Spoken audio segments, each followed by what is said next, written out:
All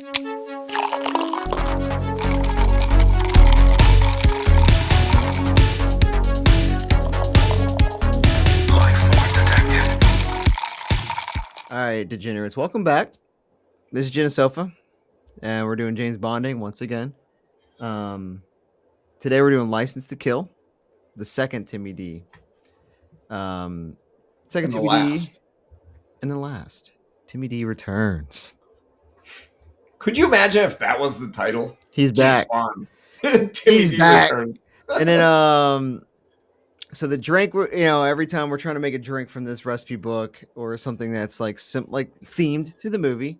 This time we got, and then the book is shaken once again.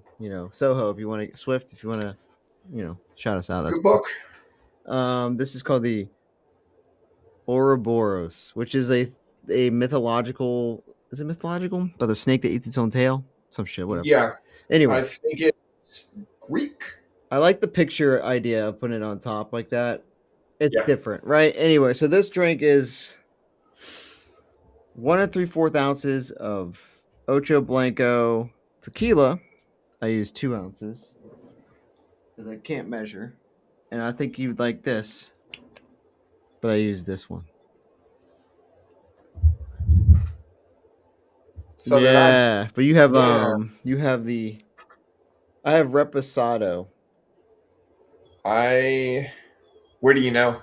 See, it says Espolon tequila, and then right below it says Reposado. Oh, mine says Blanco. So yours is what? You got the right one. I did.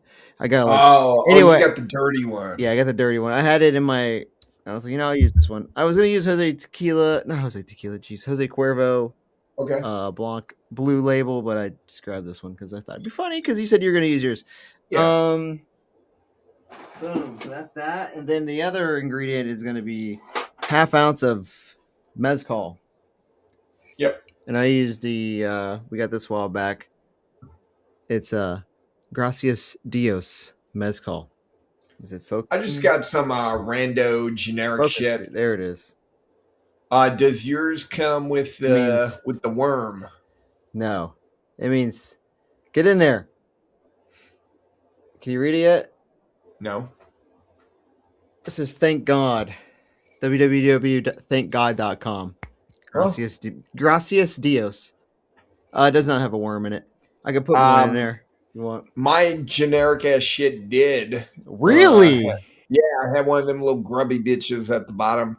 And like I was pouring it, I was like, I'll be real, like you catch me on a party night, I'll probably I was like, well, I think there's another one I have over there, and I think Chris also got that one, and that one had a worm in it, I believe. Yeah. And yeah, I couldn't tell if this was a grub or like a really big mealworm. Like it was girthy, Wow. It's a for girthy worm, boy. yeah. That's crazy. Yeah, it was girthy boy. Yeah. Mine does and not. then all right. What else is in our drink? I got Cointreau. I got triple sec. I also use triple sec. Orange bitters. Yep. Bitters. And then 2 teaspoons of bitters. Then sorry I cut you off. What was that last ingredient? 2 teaspoons of cucumber syrup. The thing about the cucumber syrup, I think I made it wrong.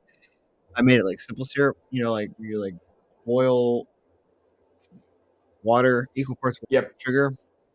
Yep. And then I put the cucumbers in there to like boil, get the flavor out. Okay. I don't taste much cucumber. They definitely, and the cucumbers that are boiled, they smell like green beans. Huh. Because I guess they're cooked. Anyway, but that's it for mine. And I didn't put a garnish in it. You're supposed to put a strip of cucumber and some mealworms. Yep. So I'm surprised you didn't put the worm in from your bottle in there. Yeah, I didn't do that. I didn't garnish mine, and the biggest difference is I didn't. I just did simple syrup. I didn't do the cucumber. I was a little pressed on time, and aren't we all? Yeah, always. I felt like I had enough of the drink. that it kind of close enough. I understand. I don't have those hints of cucumber, but Mm-hmm. I will say I might have fucked up as far as like ranking, just because I put so much ice in here. Like there's no bite. Okay, Um, it's just watery. well, it's not even just. You know Yeah, how yeah, sure. have you ever gone to the club maybe 10, 15 years ago and you wanted to impress either yourself or anyone else, so you bought a shot of Patron? Sure. Have you ever done that? It's Patron. For some reason, Yeah. it's all yeah. Okay. Yeah. Have you ever got chilled shots of Patron? Mm-hmm. Yeah, so they'll put it in a fucking shaker, throw some ice in there, and then fucking jizz it in a couple shot glasses. Yeah. Well, the ice generally takes the bite out. So like it's not necessarily that it's watered down, it's just so fucking cold, that the bite is gone. I'll be real, this is actually pretty tasty. And I'm not a tequila guy. Did you I try the had this game. mezcal in itself? No. Did you smell it? No. Okay. I think you'd like it because it's like you like bourbon and all, and whiskey. You like smoky things, right? And I think that Yeah. kind of helps like bridge that gap of like tequila and other shit. Because tequila just tastes like the agave. But And tequila is a very distinct flavor. mhm. And I have definitely had a decent amount of tequila in my life. I don't. I'm at the age now that like I don't do shots of anything. No, I don't. Nobody. If I don't either. if you're gonna like fucking like, hey, no. We need to do a shot. Okay, pour me a shot of peppermint schnapps. Like, I was gonna say like Jaeger. Fucking, I don't know. Just ugh. something. Just I don't know. Like generally Give me like some tequila, gin. like Beef eater. the only time I'm drinking tequila is every now and then. I end up at a Mexican restaurant and yeah, give me a big old grande margarita. Find a big old fishbowl and yeah, I'll have like two of them.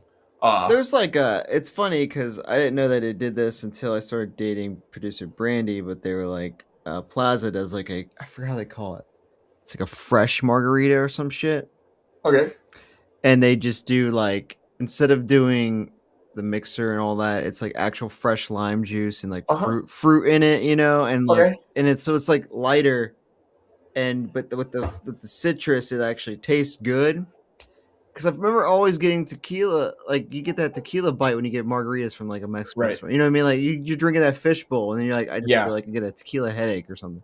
Yeah. And but then when I started drinking that, I was like, that's a lot better. I still don't think tequila's on my top Mount Rushmore of liquor, though. It's just not. So my dad does something called a margarita martini, and Yeah, I believe I've had the opportunity. probably The what's the word I'm looking for? The blessing of.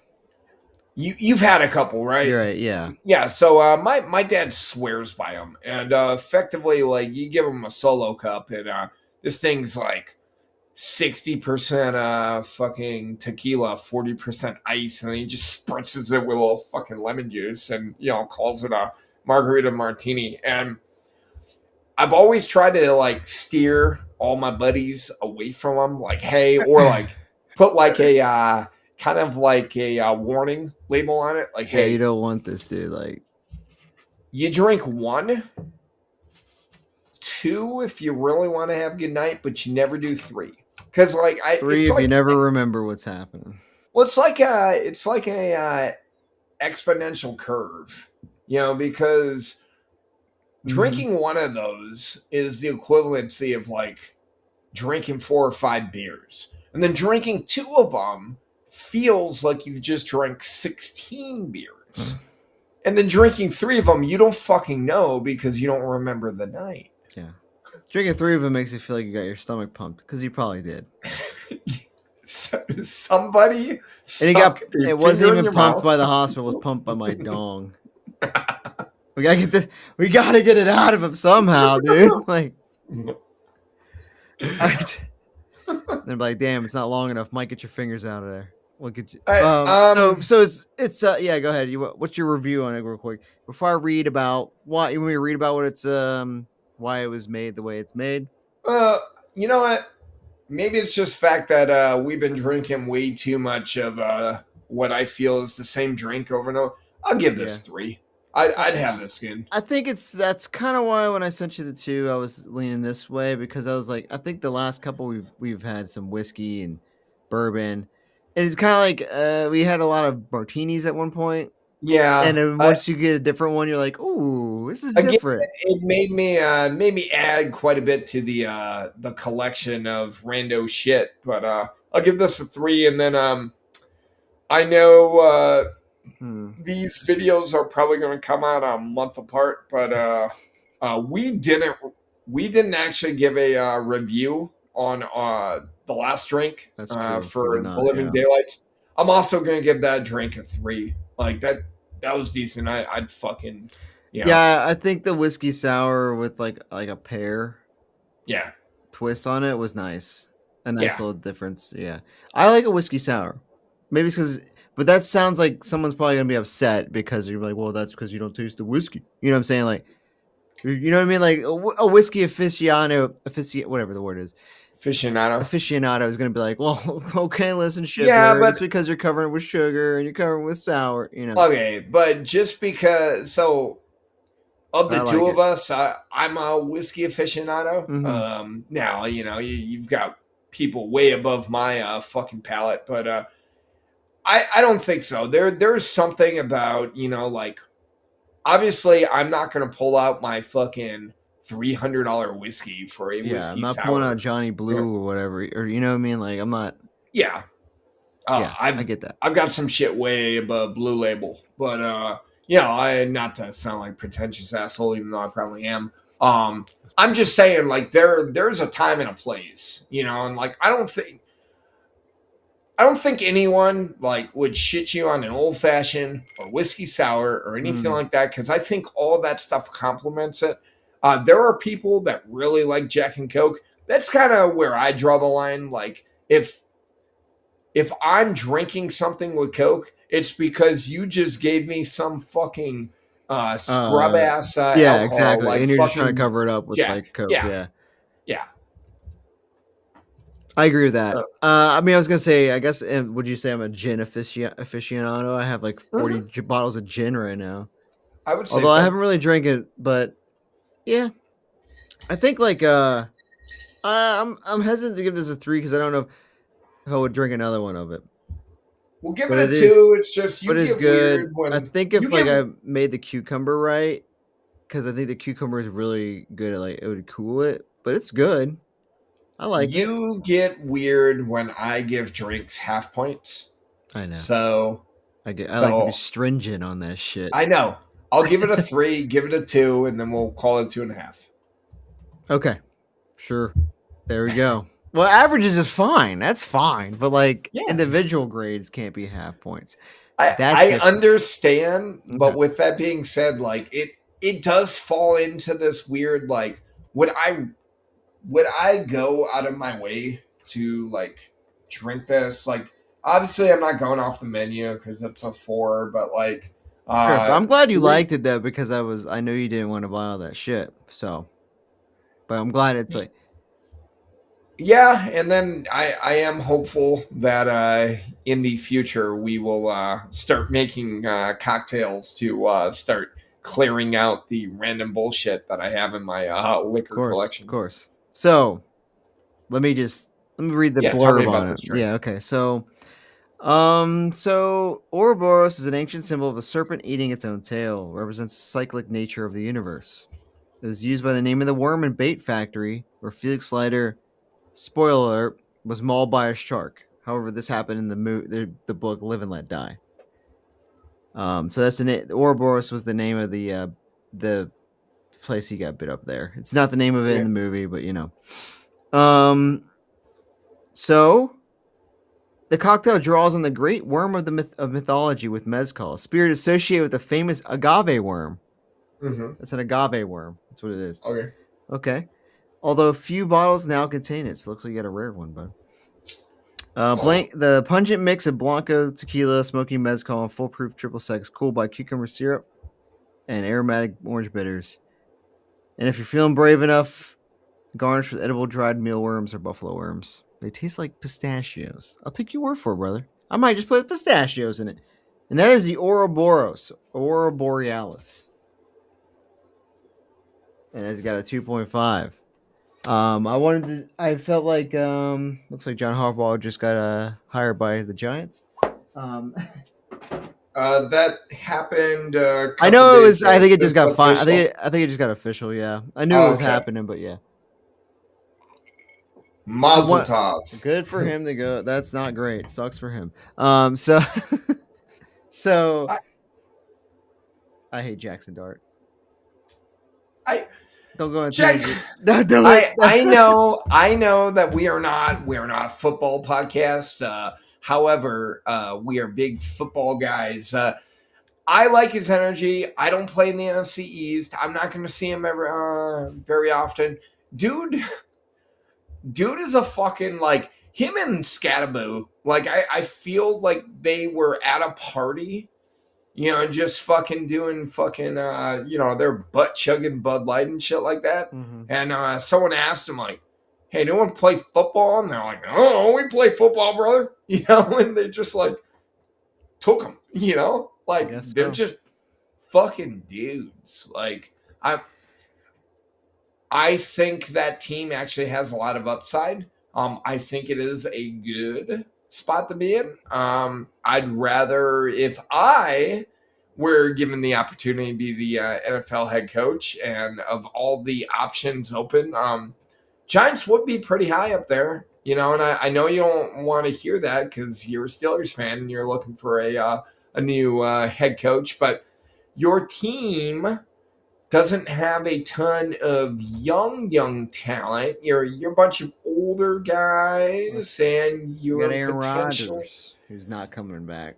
Anyway. Who may or may not be coming back. He's 42, and it depends on who they hire. And plus, you're not going to know if he comes back until like September, probably May. Yeah. I was like, not to like preseason. Yeah, but it's the Brett Favre way, It is. He'll be in Minnesota. Yeah. Probably. So 2.5 drink. The drink, I wanted to make this one because it is a very pivotal scene in this movie. Even though it doesn't happen in the it's not even a short story. This is one of the original like stories, I think, written, not based on any Ian Fleming book or anything. But it happens in Live and Let Die. Anyway. And with that, let's get into the movie. Absolutely. All right. So we are here to talk about License to Kill. Again, this is James Bonding, and I don't know about you, Zach, but I've really enjoyed our bonding. Have you? I have. I've had. Yeah. No, I'm kidding. It's also fun too because the last 4 or 5 films were kind of a slog fest, and again, could have just been when we were recording with the holiday and everything. We have slammed through these 2 Timothy D movies, and I expect we're probably going to just kind of cruise into the Pierce Brosnan era, but no, it's definitely been kind of like this drink. It has been refreshing to have something different. This is what the drink scores were. Oh, cool! You like that? I'm having a little fun with the UI here, guys. Don't worry. Good, yeah. Timmy D is a little bit of a palate cleanse, from what we've been doing. Yeah, Timmy D returns. So, I will say yes. It has felt like a very big slog. It has felt like a chore, maybe even a job at sometimes. Like you mentioned, even though we both liked A View to a Kill, but that was kind of the cherry on top of watching like 3 or 4 very questionable movies. There was just like some kind of like, I don't know, man. Like you get in this like groove almost, right? Where they were Yeah. making money and they would just had this like cookie cutter, like this is what works.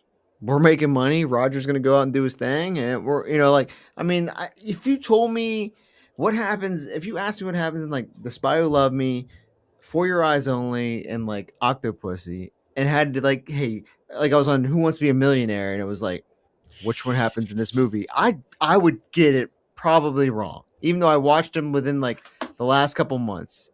Because they were James so Bond fucks a interchangeable. woman and Octopussy has an octopus. But what you know what I'm saying? Like they were very like interchangeable. A lot of plots going on. Like it was just like a lot of. All right. But anyway, All right. Don't hate me on this, but would you say that the last couple Roger Moore movies were kind of like the last few seasons of the Pittsburgh Steelers, where like they're we're not a sports podcast. Here we go again. They're making the playoffs. They're making money, but they're not. Why would you blow it up? But you're not actually like doing anything revolutionary. You're not really like smashing the box office. Well, there's like always this like perception, right? If you want to compare it to that, yes, I agree. I agree with you. I will say that it's kind of like think of it this way. If you're watching, have you watched any ESPN or NFL Network in the last week since Tomlin resigned? No. Hell, even the whole season where there was talks about him resigning, like, and everyone will sit there and tell you that Pittsburgh fans are dumb. They don't understand. Listen, I'm bringing it. They don't understand. They got it so good. They got the best coach they could ever need. And what happens if you get rid of him? We don't know. You know what I mean? Like we don't know. The unknown, right, brother? So why are we complaining? Yeah. Let me pull it back though.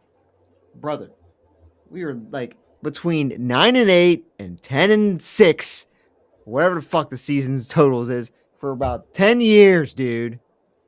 10 fucking years. How many times have you heard the one criticism of Aaron Rodgers, since you're a Green Bay fan, the one criticism of Aaron Rodgers was what?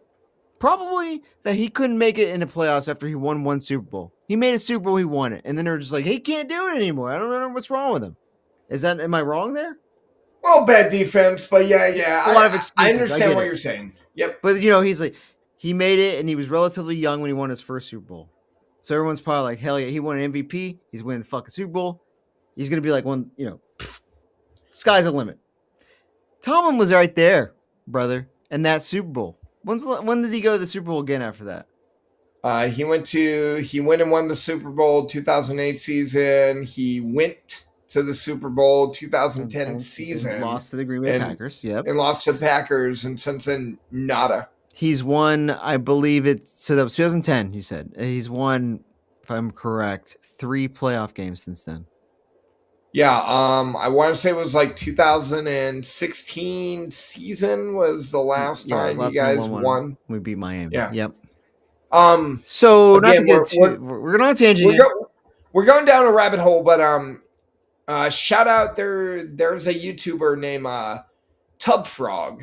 Tub Frog, okay. Yeah, Tub Frog. And I will say this Tub Frog guy, he's entertaining as hell, and he's a Raiders fan, but like he'll do a lot of these videos, and I like them because they're kind of long.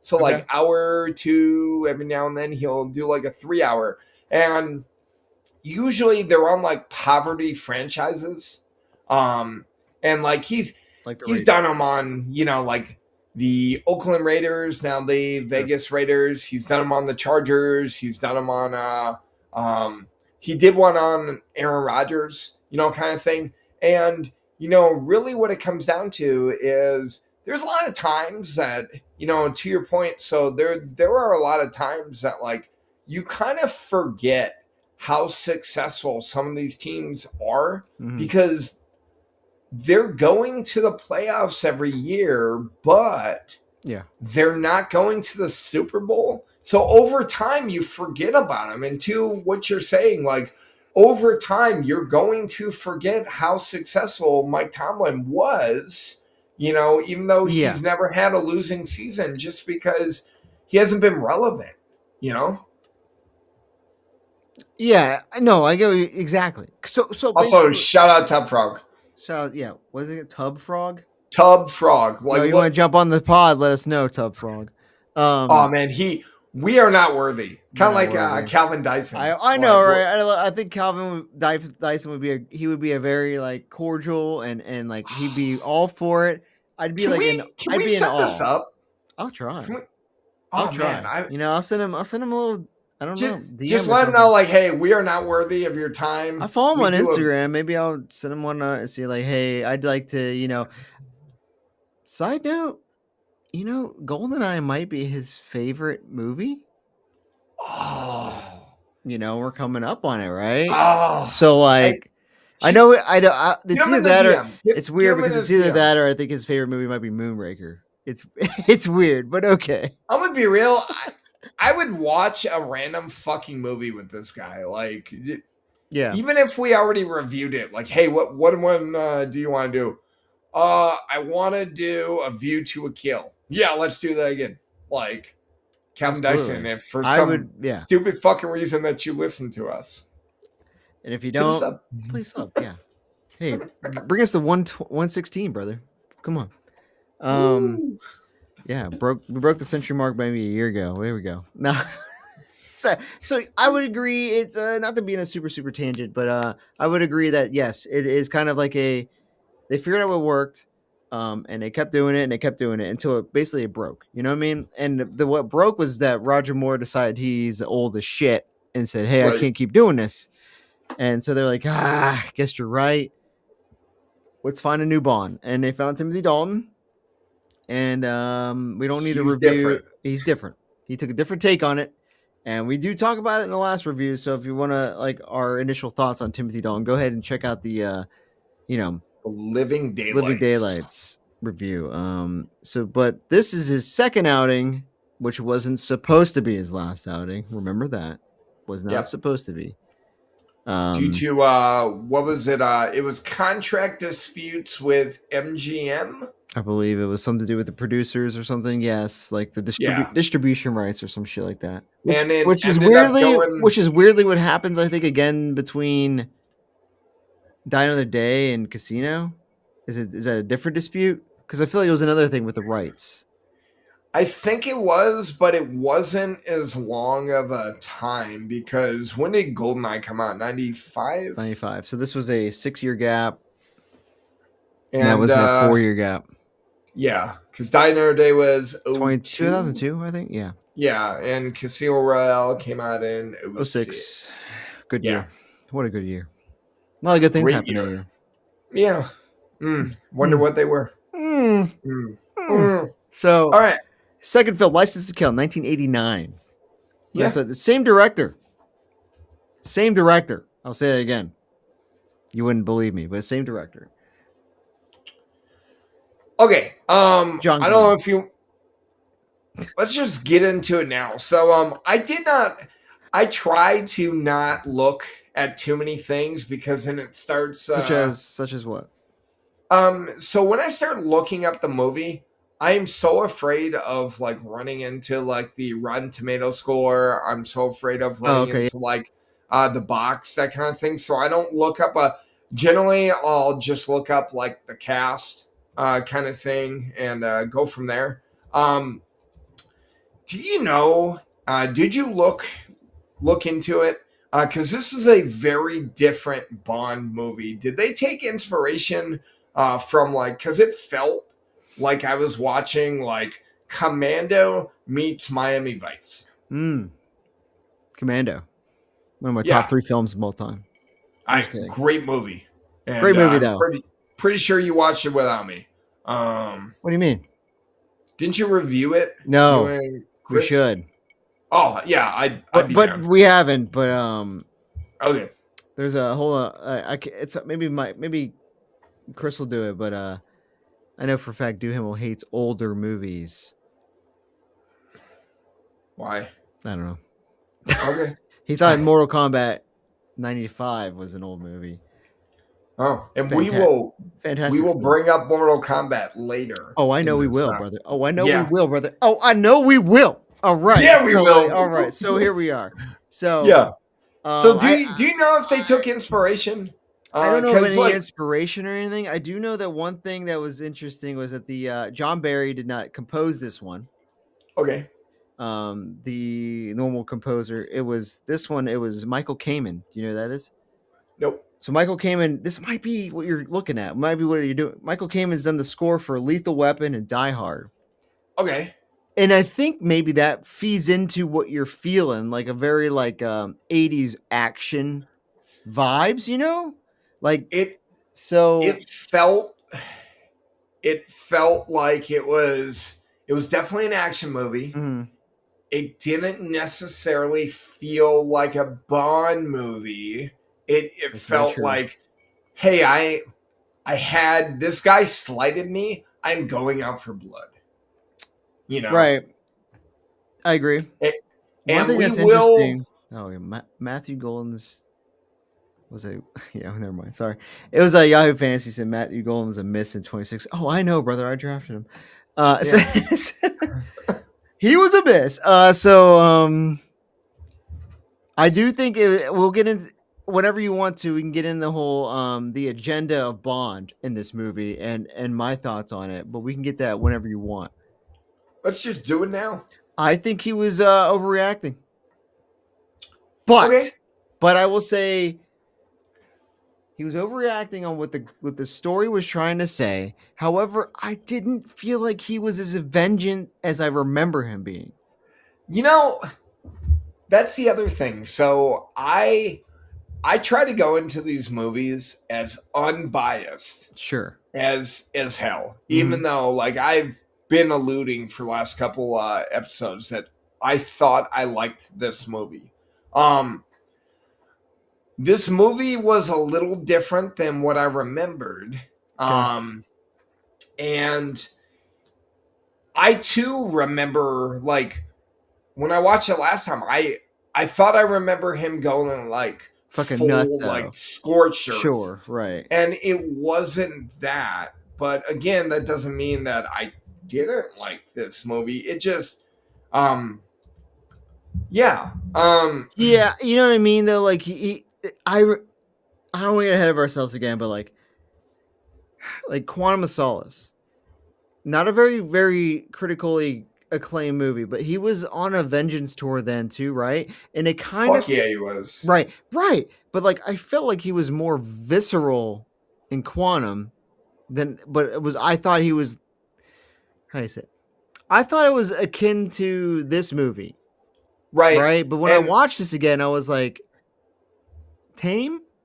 Which then makes me feel like I'm pretty excited for when we get to Quantum because Right. Is that what I'm looking for? Right. You know what I mean? Yeah, you know, is he going to be as vengeful in Quantum as I thought he was? Or is it going to kind of be like this where it was a little more watered down than what I remember? And I know that like this is them trying to deter from more still, and it's the 80s, and like I know like they can't go full 100% Daniel Craig mode. That's just the nature of the beast. So maybe that's part of why it feels tame now. Maybe. But what yeah, okay. So the box office. Let's get into it. All right. So the budget for this film, if I remember correctly, I wrote it down. It's about the same as $32 million. Last film was $30 million. Now, what do you think the box office was? Last time it was what, 192? No. 152.4 was the last. Are you sure? Yep. Got it I thought last time I said 192. You're right. You got whatever you did. You got it right. Look it up. It was close. Oh, I got it. All right. 191. All right. Box office last time was 40 million. This time it's 32 million. So it dropped 8 million. All right. Wait. This is the budget dropped? The budget dropped. The budget dropped 8 mil. That's weird. Okay. It is weird. It usually keeps going up, you know. Yeah. All right. So there's 152 that you threw out. Is that 191. this one? 191. Nah. No, the 152 I threw out was the View to a Kill. Sorry, because I had it in my Okay. the Google Drive and it was wrong. I had the wrong tab Okay. open. I feel like this movie did more, but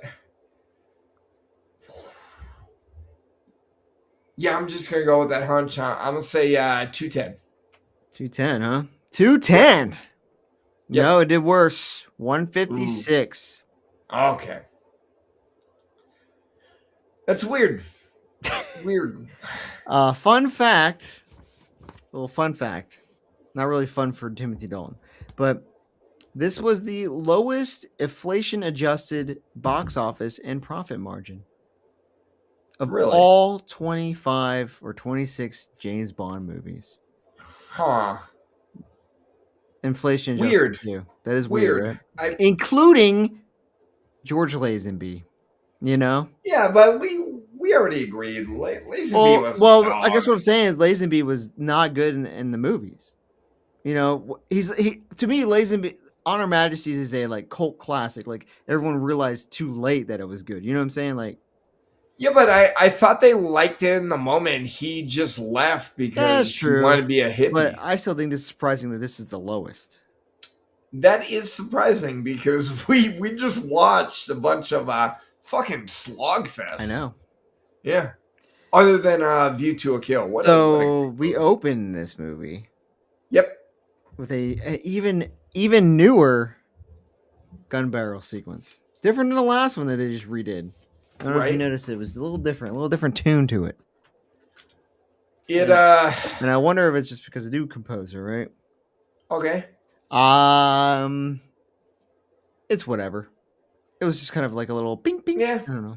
I will say, so after we get past the gun barrel scene, so the actual opener, I enjoyed it quite a bit. We got the Coast Guard and the DEA.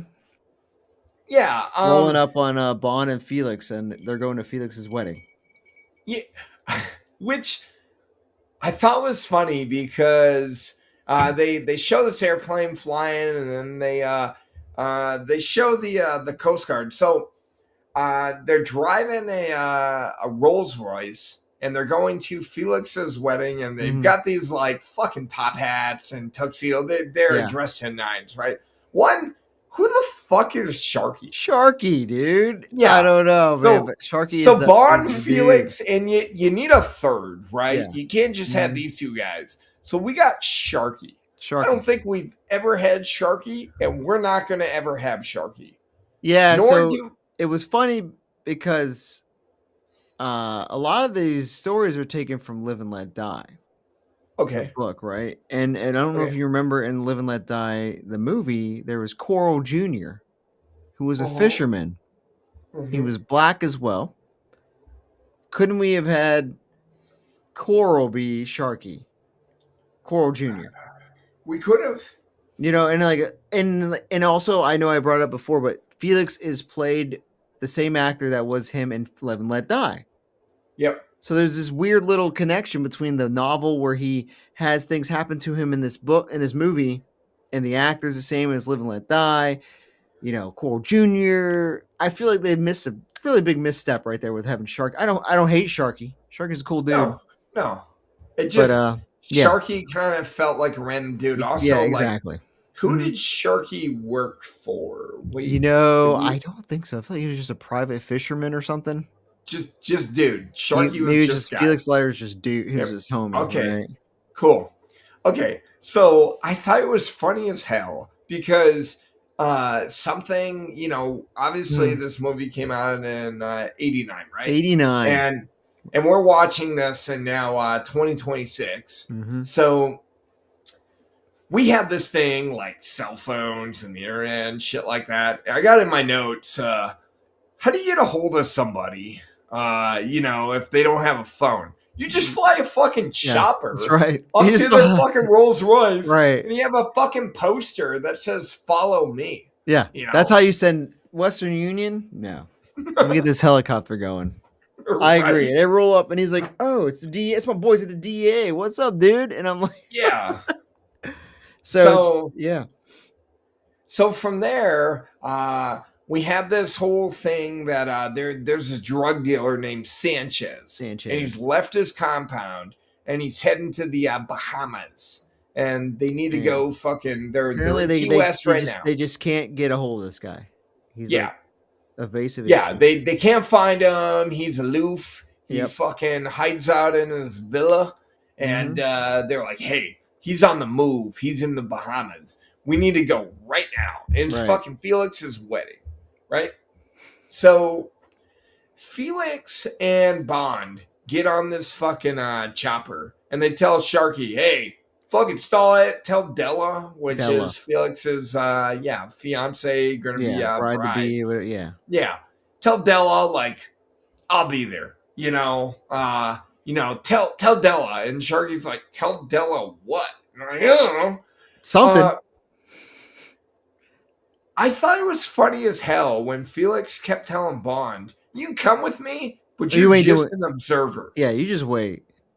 And then later on, Felix gives Bond a gun, right? Hey, just in case you need it. Okay. You're a 007. Yeah, you're a double agent. Why do you not always have a gun? Why are you not always You strapped? have a license to kill? Do you have a license to kill? What, Yeah. you killing someone with a credit card? Like, Yeah. why don't you have your own piece? You know? I agree. You Yeah. should be strapped up at all times, bro. That's part of your like outfit, dude. All right. So then from there, like Sanchez and his fucking cronies like roll up on this house in the Bahamas. Yep. And there's two people. There's a couple post coitus. Post-coitus. Yep. And Katana Sanchez rolls in and, there. Someone's What'd you banging say? Katana and Yeah, Katana. So in this Elisa Soto is the actress's name, but she's Katana in Mortal Kombat. Yep, and her name is Lupe. Lupe. In this movie. Yeah, and I guess Sanchez is retrieving his girlfriend from getting Yeah, railed by from some this dude. Yeah, post coitus. And they roll in and they fucking they pull out a knife and they literally allude that they're gonna cut this dude's heart out. Yeah. You know, I'm like, ooh, what is it worth banging Princess Katana to fucking die like that? Praying Mantis style. Royalty. Yeah. And then craziest part, He fucking pulls Sanchez pulls Yeah. a whip out of his cock. Just like, So apparently that's a stingray tail. okay. I had no idea what it was. I had to look it up. I was like, because some weird little whip thing. Okay. It's a stingray tail. He pulled it out of his He cock. Steve Irwined her ass, if you will. He literally pulled it out of his cock. Like, just Mhm. like he had this fucking whip. Oh, I watched the movie, brother. He put her over his leg and just started fucking BDSM Yeah. style. And I'm like, why do I have a boner right now? Well, that's something you need to talk to your therapist about, brother. I don't know. I don't know. I was like, some shit's this is some shit. I was like, all right, so Sanchez is insane. Got it. So, so they go from there. Basically, I was like, he just be whipping. That's what I wrote. Yeah. And then they show Felix lands in this compound and they show the weird. Were you not weirded out by this shot of Felix and the two DEA agents running in slow motion from the helicopter? No. It was just really 80s, like, you know what I mean? Like, I was like, what is this like shit? I thought it was funny that Bond ran into Lupe and they didn't Roger Moore it. Well, okay, He's so like, are you okay? And she's like, yeah, I'm good. And he's like, all right, I gotta go get my boy Felix. She was such a bitch to him, but like also like it was but weird. that's like So, what like, Roger Moore gets his heart on for. He's like, Right? You don't like me? I gotta fuck you. You fucked up. Well, what was weird was so they're in this like Willie style Jeep, right? Mm-hmm. And Sanchez does a fucking barrel roll out of the Jeep, and then this Jeep rolls up on this airport and starts like spraying bullets at the chopper, and then all the dudes fucking run away and then just leave Lupe. And I have my notes like, was she bait? You know, like, because Bond sees a fucking pretty girl, you know, and he just like rolls up and he's like, Hey, you good? Stuff Yeah. good. Everything You know, cool? she's like, don't talk to me. You know, he's like, okay. So then from there, So basically, Sanchez, he's flying his plane yeah, to escape. he sneaks away, he gets into a plane, and then they fucking like they hop in the chopper and they go fishing. Uh and Bond literally like straps onto like the fucking winch. Yeah. And they just like fucking put a cable around the fucking tail end of this plane and they just like yoke it out, you Just know? yank it up, dude. And I'm like, okay. And so they got Sanchez's plane in tow, and they bring it to Key West. somewhere, some prison. Uh, yeah. So as they're flying the plane, these two homies, fucking Felix and Bond, jump out of the chopper with parachutes, and they just parachute down Into to the wedding. Felix's wedding. Yeah. You know, and everyone's outside of the chapel, just like applauding. You know, like Nutty Professor, like look at me. This is good. Yeah. Yay. And then we hop into the intros, the theme song. That's right. What'd you think of the theme The song? theme song, to me,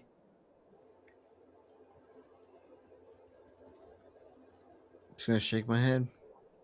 It didn't do it for me, brother. Again, like they had fucking Gladys Knight Last night, yeah, Gladys Knight. They kind of, it reminds me of like when they did his power ballads back in the day with like Thunderball and some of the Roger Moore era ones. But I guess what gets me is that they just did Duran Duran, they did Aha. They're doing this real 80s kick, and then they just kind of like went to Glass Night and did this kind of R&B, soulful, real generic, yeah. Not that I hate that R&B or soulful. Sure. It's just like it just didn't feel like it didn't feel right compared to what the last two were. So right. What'd you think? All right. What'd you think? I got it in my notes. Didn't do it for me. Didn't do it for you. I also thought, yeah. It's one of those things where like we've done 15, 16 of these. When we're done, we're gonna have 25. It's gonna be another forgettable. It will not stand the test time for us. Yeah. At least for me. And I agree. Probably for you. If you made a top 5 list or even a top 10, this wouldn't be on it. All right. You know what I mean? Like, but also the theme. What about the theme? Like, it didn't do it. It was more silhouettes, man. Yeah, I definitely saw a lot of fucking nipple. Oh yeah. Yeah, I feel like they were like. They brought nipple back. Nipple back. Yeah, I'm bringing. Like Justin Timberlake. I'm bringing nipple back. Look at this photograph. No, not Nickelback. I got Nippleback. Well, I was saying Justin Timberlake. I know what you're saying, but yeah, look at this Nippleback. Look at this photograph. There's a nipple in it. Yeah, so I brought Nippleback. It's funny too because like I don't know why A View to a Kill, like. What a cool intro scene. And then it just felt like they regressed a little bit. Yeah. They got the neon and everything, and they're just like, yeah, that was cool for one of them. And it's still the 80s. I mean, it's the end of the 80s. I get it. Yeah. They're trying to be hip and cool. Trying to be 90s. Yeah, but leave that to Pierce, brother. So we roll out, and it's basically Sanchez getting interrogated. Yep. And then Sanchez is trying to pay off. What was his name? Ed Killifer? Killinger, I think. Something like Killifer. Yeah. What was his first name? Ed? Cliff? Eduardo. I don't know. Let's see. Let me find out for you, brother. It's in my notes somewhere. We'll get there. Sanchez tries to bribe his way out. Guy's not having any of it. Allegedly. Allegedly, he was like, no one $1 million. It's like two. Yeah. That's all. That's all. All right. Anyway, let's now we flash to the wedding, right? Okay, there's two things I want to talk about. One, did you catch the random guy in a suit in a pool popping champagne? No, I did not. Okay. When they pan to the wedding reception, there's a guy in a suit in the pool, like just completely wet in a pool, just popping champagne. And I'm like, wow, dog, how who's having a good time? Or how much do you love the bride and groom that you're just in a pool? I know, he's like, this is all I need, brother. Wait, this how I spell license. Okay, I was like, am I spelling license to kill wrong? No. I just noticed it was like the wedding. Okay, so I got my notes on a wedding was that basically that Felix's wife and Bond 100% fuck. Okay. 100%. Here's what I was going to say. This is my second part of the wedding. All right. I've been a best man a couple times. Yeah. How many times have you been banging the wives beforehand? At no point in time have I ever Frenched the bride. Like, it's tradition, Michael. You don't? No, it's not. Like, look, you roll up and kiss the bride and you give her a little peck on the cheek, or you kiss her. Sure. You kiss her lips, a little peck, little. Hey, I'm so happy for you. Holy fuck, was she giving him fuck me eyes? And like, I know. Frenched the bride. Like, that's not even the only time they kissed. They kissed again. I know. They gave him the lighter. It was weird. Like, yeah, I got in my notes. Like, Bond totally. I said, yeah, I just said, oh, they fucking. That's all I put in my notes. I was like, okay. So, he's fucking Della left and right. And then they end up giving him like this gift of a lighter. And it says, like, from Felix and Della, like, Well, you fast forward a little bit, but that's okay. We'll talk about that. So when she gave him the lighter, she also fucking threw her garter that I'm sure he's gonna fucking smell and fucking jack off. He's fucking just yeah. He's like, I'll use this tonight. What do you think about the callbacks to the Majesties? I thought it was good. I think it's funny how continuity. They feel like they do it once a Bond. It almost feels like they did it once for Roger. Well, I guess twice because he killed Blofeld by dumping him. Because he's at her grave. It was good. It was good. So here's the thing, though. Hear me out. Okay. It's tough to do that and make it like the only thing I'd say is it doesn't work for me when you have Felix, who was at Roger Moore's first fucking outing 15 years ago, whatever it was, 19 years ago. And now he's Felix again as like a fucking 60. I looked it up. He was 62. Also, how old do you think Della is? Fuck, I didn't look it up. 33. She was 35. Oh. and Felix was 62. Bro. No wonder she was fucking Bond. She's getting her dick some other way, right? And like, why Dalton is 43 in this movie. Right. So yeah. So but you got this Felix Leiter who's obviously looks like he's about to retire. He looks like he's done, right? He's old. And this is probably the oldest Felix has been. Usually he's like a complimentary aged guy. And it's weird because last movie was a different dude already. He was younger. Also, we might be getting ahead of ourselves. I might be. Does Felix show up in the Pierce Brosnan movies? Okay, so we will get the best Felix. Yeah, you don't get any more until... Okay. Yeah. Until we get the Felix. Right. Yeah. Up until now, we've just been getting dudes. Yeah. Yeah. Okay. I just thought it was kind of... So I guess the only thing I would say with the callback is that it is kind of weird to have a really old dude who was a Felix before, and at the same time you're trying to do callbacks and say it's the same Bond. And the You know what I callback mean? Like, that we're alluding to is that is he was married when before.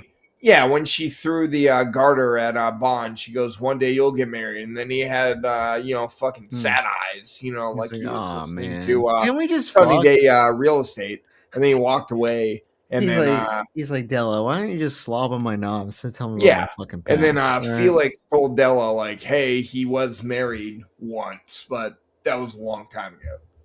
So It just alluding to Tracy. What do you think about it? About the reference? Yeah. I didn't hate it. It's just at some point in time, so like we have to accept that these Bond movies have been going for fucking ever. Right. And they do kind of a soft reboot, not every time. Spoilers with sure. Well, the only one that we're actually aware of is that they do a soft reboot with Daniel Craig. That we're aware of, sure. That we're aware of, and they and we'll look for it when we get into Pierce Brosnan, because as of right now, they have alluded to all of the Bonds being the same. It's the same Bond. And then we'll see about Pierce Brosnan. But Daniel Craig, they go a different direction. They're just like soft reboot, cradle to the grave kind of thing with him, and full cradle to the grave. Yeah. But I don't know. I didn't hate it. It was just kind of. I just think it was one of those things. I just think also, if you really think about it too much, it gets worse. Yeah, but it wasn't bad. It was like whatever. Yeah, all right, okay. We're referring to Tracy. Got it. Okay. All right. So they prior to that scene, they flash forward to the caravan that's taken Sanchez. They take him away. Yeah. And he's on a bridge, and then this. I've got it in my notes now. Ed Killefer. Ed Killefer. Yeah, Ed. So he's riding a shotgun. He takes the fucking rifle and he's a shaman, dude. Yeah. Whacks him in the fucking nose. And this fucking truck goes off the bridge, and then they've got divers in the water, and they're given air, and they use this little fake submarine to get Sanchez and Ed Killefer out of there. Yep. And everyone else is like, guns, and they're getting people in the water, and they're picking up, bodyguards that escaped, or that surface, that kind of thing. And then from there, so shockingly, he took the bribe. Yeah, shock. Which then gets into the idea, like something I was thinking about. So they had divers in the water ready for Killefer and for Sanchez. It sounded so Navy right there. divers in the water. Well, I don't know why. It's just kind of one of those things where it's like, hey, when did Killefer make this deal for them to have divers? There's another guy. Yeah, there's another guy in the interrogation with him, and he just step out for like a second, and he was like, "Hey, by the way, I'll take the deal." Yeah, and then by the way, look, you got a number I can call? Yeah, you got some dudes I can call to set up this operation. All right. So they take him to this. They show Dario, I think, here because. Oh yeah. Because now Sanchez is getting his revenge, but not Sanchez. Dario is doing it for him on Della and Felix. Okay, yeah. So Benicio del Toro. Yeah. So Felix takes fucking Della into the room to fucking have some wedding smash. She's like, I already fucked Bond. I'm good. Yeah, yeah, yeah. And Thanks, she's Bond. like, "Hey, don't throw your back out. Yeah, Don't hurt your back," kind of thing. because I And I need was that like, dick. "All right." So they roll into the room. All And right, all right. there's some fucking dudes like gangbang style Yeah, waiting for them, and so they fucking take Felix, and they also take Della, and they're like, "We're gonna give her a honeymoon." Okay, honeymoon. Anyway, all right. Did they hard R her like when? Because later on, yeah. Dario tells fucking I know. He's like, Felix, what Felix did you that do? He's like, we gave her a nice we gave her a honeymoon. honeymoon, a nice honeymoon. Like, Yeah, I'm was that thinking hard that's what. R? I think that's what it was. I think so. And then they killed her. I think Hard. so. A little R and K action, dude. Yeah. Yeah. Ooh. Ooh. They Ooh. wanted to be more gritty here, bud. They were gritty. Okay, so I will say this, and this is probably the time. So when I was remembering this movie, for whatever reason, I had it backwards or mixed up. I thought that Bond had got married and they Oh no, killed no, yeah, his wife. no. So which kind of took away a little bit of the kind of the vengeance for me. Right, right. Maybe why I thought he went full like scorch earth. So Which I have this like written down later, but it's kind of, I mean, it's relevant throughout the whole film, and I kind of just was thinking that like is well, okay, I'll get to it when we get to M, because he says things to M. okay. But the idea is essentially, should he actually be going off the rails as much for Felix? They really haven't done a lot together. This isn't Jeffrey Wright, Daniel Craig we're talking. You know what I mean? Okay, and here's what I'm thinking. You're an MI6, right? Mm-hmm. How many friends can you really have? Sure. And I know they haven't really shown it on screen, kind of thing, but like, I gotta assume Felix is one of his only friends. He says to Bond, he says to M that Leiter has saved his ass a lot, and I'm thinking, when? Yeah, I was like, I assume it was name one, brother. Yeah, name one, bro. Yeah. Was at the bar and he said, "Stop drinking, dude." Yeah, I got you a cab. You saved my ass, dude. Yeah, but like I get the whole backbone of the story is that vengeance on Della and Felix, and then like, but then I'm like, man, it's tough to fucking like really buy into it when it's like a different Felix every fucking movie, and like they really don't do much with each other. I'm going. The dude was drinking, sipping coffee, giving him advice to go find Whitaker in the last movie. It was a different actor. I'm going two babes, and now he's getting married. Like I'm gonna say that this was off scene. We haven't seen it, but they're best friends. There's been a lot of missions. What? Who the fuck is Della? Where did she come from? Strip club? Okay, small Key West strip club. Small tweak.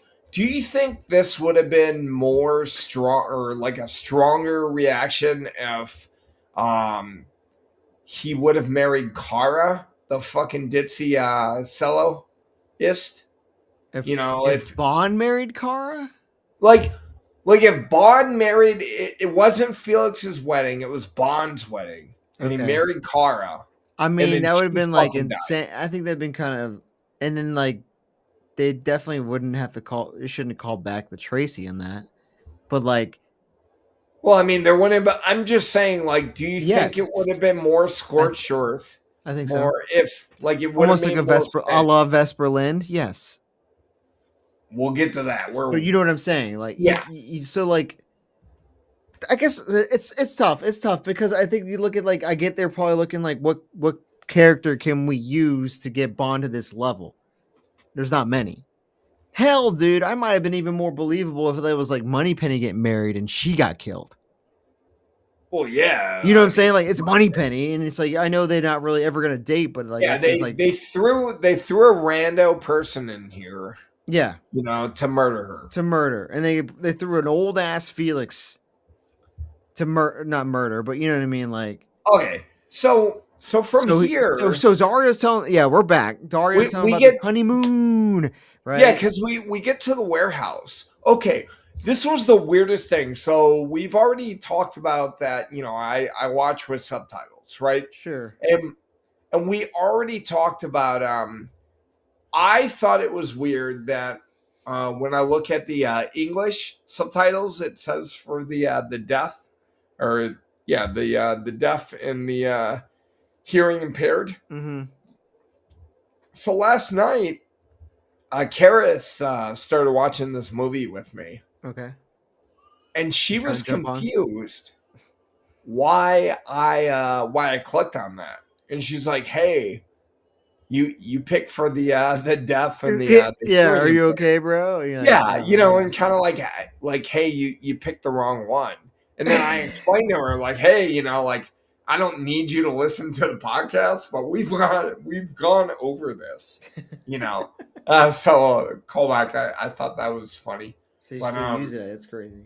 Okay, so did you pick up on this line? This was watching subtitles, and I don't know if the subtitles got wrong or like. So the old man, Crest, when he's talking to Sanchez, so Sanchez is talking about Crest is saying like, "Hey, are we gonna kill this?" Oh, he said fingered. Killefer. Okay, so he says, "Are we gonna kill Ed Killefer?" And Sanchez says, "No, deal. I'm loyal. I make a deal. I'm gonna honor that." And then he says, "I don't like him. He's a cop. He's a cop. Wait. I don't want him to finger me." He says, "I don't like him. He could finger me." What the fuck? Okay, so you picked up on that too. Yeah. I was like, oh, okay, but I'm assuming it's a term for blowing one's cover. I'm hoping. I'm not gonna search it. I assume. He's like, I'm not searching it. I'm just saying. Woo. Yeah, he can finger me one, but I don't fucking like him. But you know what? Go for it. You can finger me if you want. Yeah, he said that. 100% said that. All right. Yeah, so they decide to basically feed Felix to the sharks. Yep. Okay. So they feed Felix to the shark. He bites off a leg, right? And then Felix sees Killefer there. And then, he's like, what the fuck? And Killefer's like, $2 million is a lot of money. Okay. Why the fuck would they not actually kill him? Felix? Yeah. Oh, buddy. See, I don't know. But I do like it. I think it's funny how they brought back the whole death by sea creature thing that's gone away for a while. Yep. So it's back. Yeah, it's back, and it didn't succeed this time. Maybe they're just like, well, okay, so I guess it is true that like Sanchez does say there are worse things than death. Yep. And I'm assuming that's his whole point. He wanted to maul him to like send him a message. Hey, you're going to get mauled. You're going to lose legs. You're not going to die. You're not going to have legs and arms and a penis. And I killed your fucking wife. Yeah. Okay. I think that's what his goal is. That's worse than killing him. So then from there, Bond is going to the airport. And then I got in my notes, Pan Am. Yeah. Rip. Yeah. Saw that. Yeah. Rip. Pan Am. And this is another callback to, the day and age before like cell phones and internet. Because, Bond made some sort of like reference to like police or something like that, to the... the police were like whispering something behind her, something like commotion, and he was like, "Hey, what's going on?" Yeah, and then the stewardess, some drug dealer, just like, some drug dealer escaped, and then from there, Bond just like, "I'm not getting on this fucking Pan Am flight." Books it. Yeah. And yeah. Uh, and then from there, he goes to Felix's house. He finds Dell's dead, and Mm-hmm. then I assume he fucking jerked one out. You know, he You was got one. so Yeah, dry. he's like, last one, boys. And then Felix is in a fucking body bag, but he's not dead. Like, How's this oh dude not bled out? yeah, okay. And then from there, so they go to the hospital, and it's him and Sharky. And then My there's boy some guy Sharky with rolled up. yep. And then there's some guy with some. Oh wait, no, we're skipping ahead. So Bond and Sharky go. No, well, no, And they're at the hospital because they're at the hospital, and he says it looks like his chainsaw attacks, and the Sharky's like, "That's a shark attack." So that's when they start going to yeah, the yeah, boating that's places. true. Yeah, And the guy with the Jerry curls says, "Hey, yeah, just leave it be." it's a And then chainsaw Bond, attack, brother. Which yeah, I and think he was Bond's the like, same guy that was in the interrogation with Killifer. "Was he?" I think he I, was I the. thought he, I thought he was one of the DEA Maybe, agents. dude. Maybe. I think he was like the other guy who didn't get bribed. Okay, But well, he was like, that looks like a chainsaw, and then Shark is like, man, I know what that is. That's a shark. so Bond and Sharky end up at this. They go to the warehouse. Universal Uh, exports. okay, and they're It's used talking like all. around. It's like used all the time as like a cover for MI6. Because Really? he's like, I'm Universal exports. I'm like exports. I'm looking for like a shark, a great white shark. Yeah. And the guy's like, we don't have sharks. So then Bond goes back at night, and he breaks into a warehouse. He kills a guard, throws him into the fucking mealworm.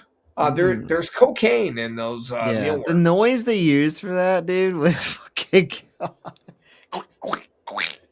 Oh, And then he kills the other guard in an electric eel electric tank. eel tank. Is that really No, that's not okay? how it works. Okay, thank you, sir.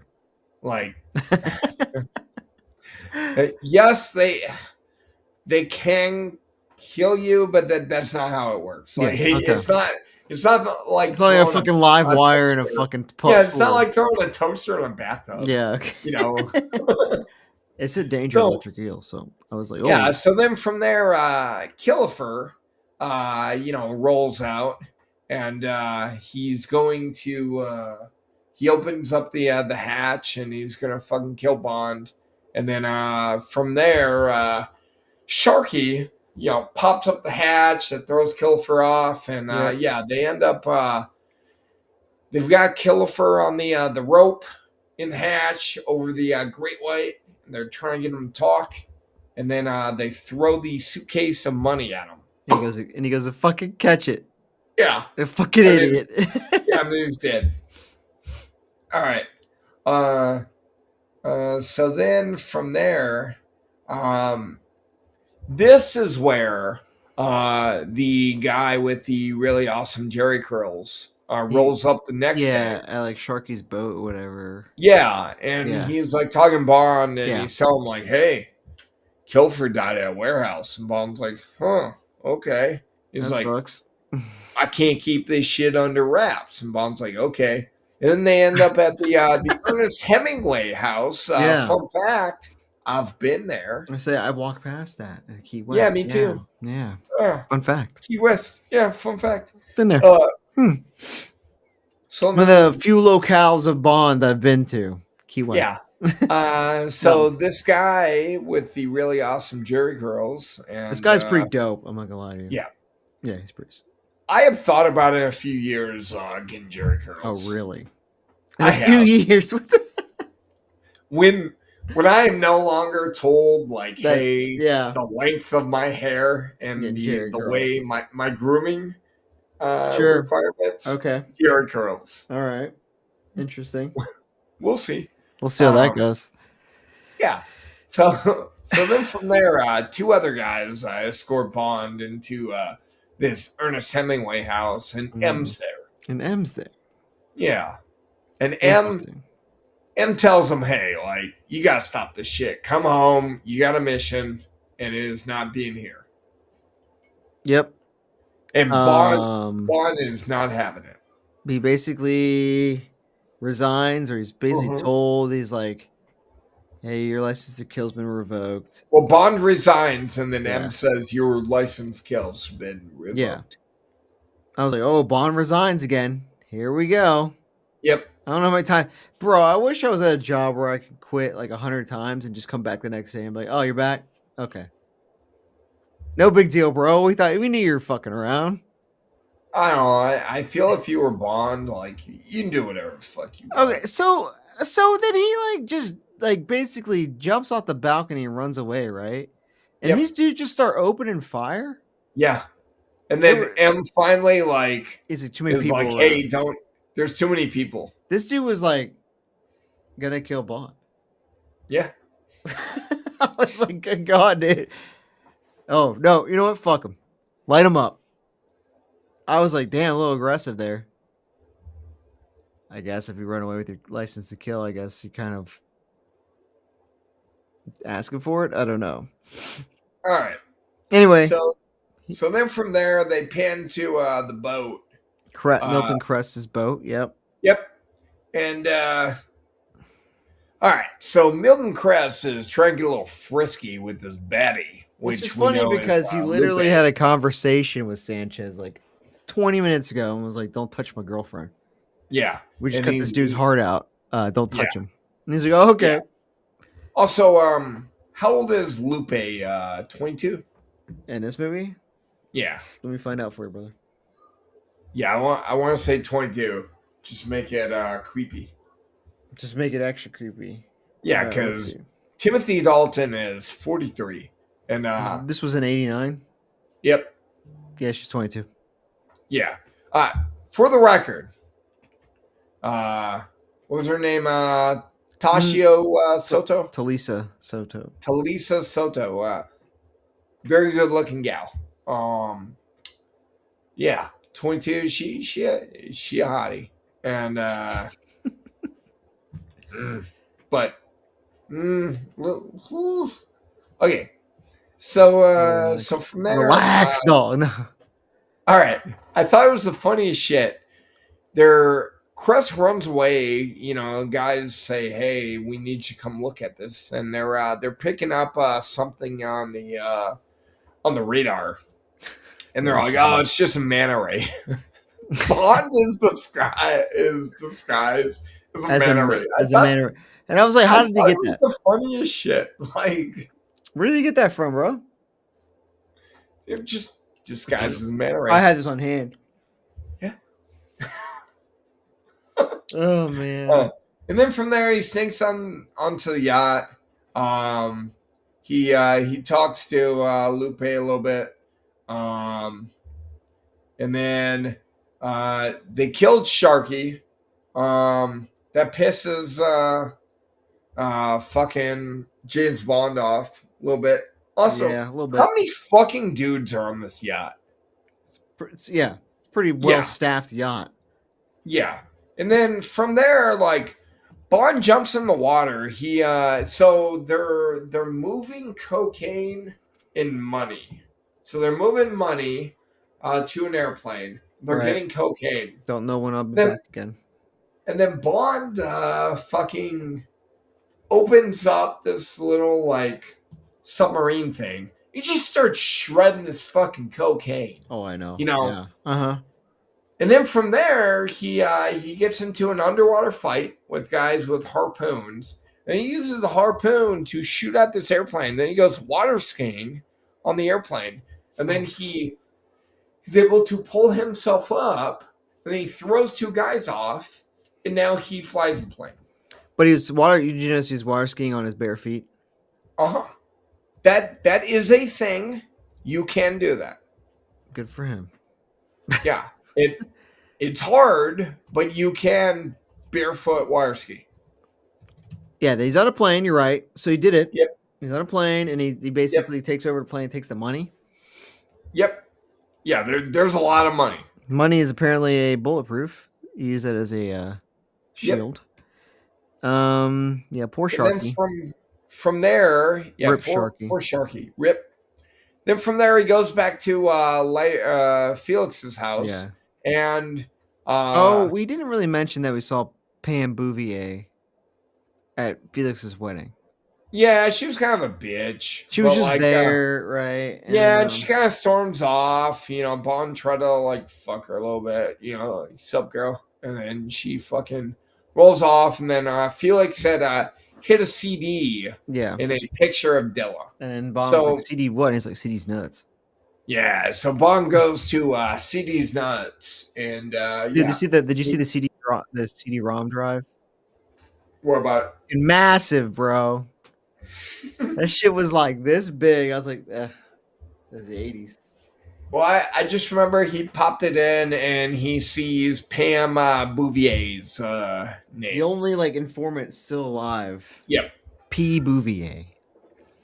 So then he rolls up to a bar on the water in a Barrelhead. cigarette boat. Barrelhead Bar. Oh, okay. I didn't catch That's the name of the bar. Okay. Yeah. So why is it called a cigarette boat? I don't know. All right. It's a great question. All right. I could have looked it up, but all right. Could have looked All it right, up, but so- I'll make me do it again. Yeah, so why are you doing that? So Bob meets the bitch girl, which is Carrie Lowell, Mhm. is Lowell. Lowell? Lowell? Lowell. Lowell. We'll say Lowell. She's 28. All right. Is this the first time that Bond has ever ordered a beer? It might be Bud with lime. Mm-hmm. Yeah, Bud with lime. Who the fuck drinks Bud with lime? Bud Light lime, but I don't remember the last time he's ordered a beer. So it's probably okay. Uh-oh. Yeah. It's just a name. Okay. Yeah. Go fast boat. All right. Yeah, so he meets her at the bar. She's got a shotgun under the table. Yeah. She makes fun of I his thought little it was gun. funny because she's like, "Are you packing?" And Bond shows his little fucking pew pew, and she's like, "Tisk tisk," and then she's got a fucking. I got this shotgun. bitch. Yeah, it's like it reminds me of Austin Powers, where he shows his gun off to Vanessa, and she's like, "Oh," and she pulls out this big Desert Eagle. He's like, "All right."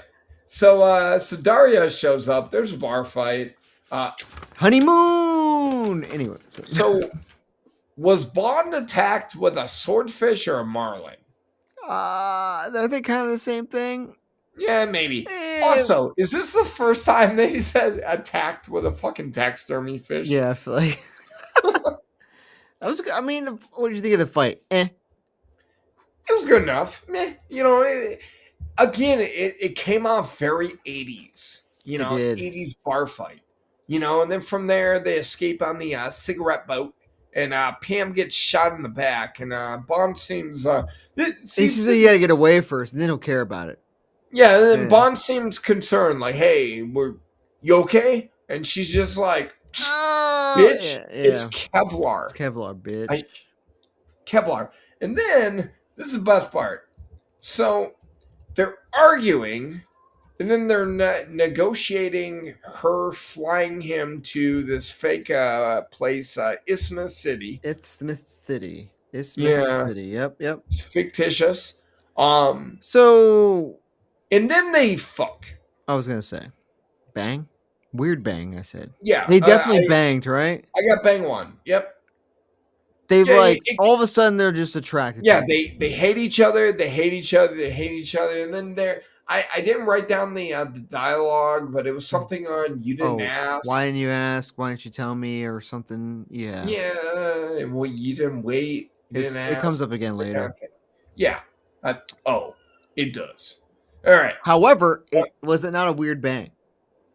Out of left field bang? Okay. It's Bond. I don't think Bond has banged women that he knows are trying to kill him. It's just the fact that, like, all of a sudden, she's into him. She hated him. They were bitching at It's only weird on her part. It's not weird on his part. Obviously, he's going to be like, whatever. But yes, they banged. Also, brother, I would have banged. Oh, you're a big Pam Bouvier fan? Okay. I mean, I'm on a cigarette boat. I just fought Dario. I got this. Honeymoon. Yeah, I, I'm I'm a little angry that my mistress just got shot. Yeah, we can't bang her Like, anymore. I gotta fuck someone. I can't bang my dude's All right. wife anymore. I guess I'll just bang you. All right. So then from there they fly to Isthmus City. All Yep. right. All right. Sanchez is chilling with a fucking iguana, which Oh well, before we get there, I guess like they show Moneypenny yet?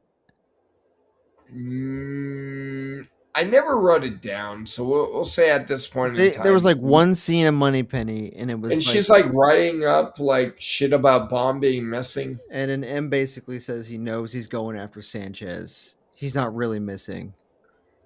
But Yeah. I would say I wanted to make it a point because like they changed her look I don't compared to think the they did. last one. She's less She like looked the same to me. She looked dressed more like the old school Moneypenny, Oh, okay. like frumpy. She had the glass. I'd still. I don't know. She looked worse. I was like, what they doing to her? Also, that was it. You know, because we all know they recast her down the road. Yeah. And that was the last scene with M too. This M. And I was like, really unceremonious ending for both of those characters. Good. Yeah, I mean for the better. But you at the time you're kind of like, oh well, that's a bummer, you know? Because we're. Well, I mean, don't want to spoil shit, but we're about to get the best M we've ever got. Yeah. And I'd fuck Judi Dench. Okay. You wouldn't? She's royalty, baby. Like I said, she's royalty. Yeah, I'd fuck Judi Dench. Well, wait. She might be dead now. No, she's alive. Okay, then yeah, I'd be. It's like you got me, brother. Not a necrophiliac. Yeah. Yeah, you fucking psycho. So then I got Sanchez with his iguana or bearded dragon or something. Yeah. No, it's an iguana. It's an iguana. Yeah. Okay. Yeah. All right, and then from there,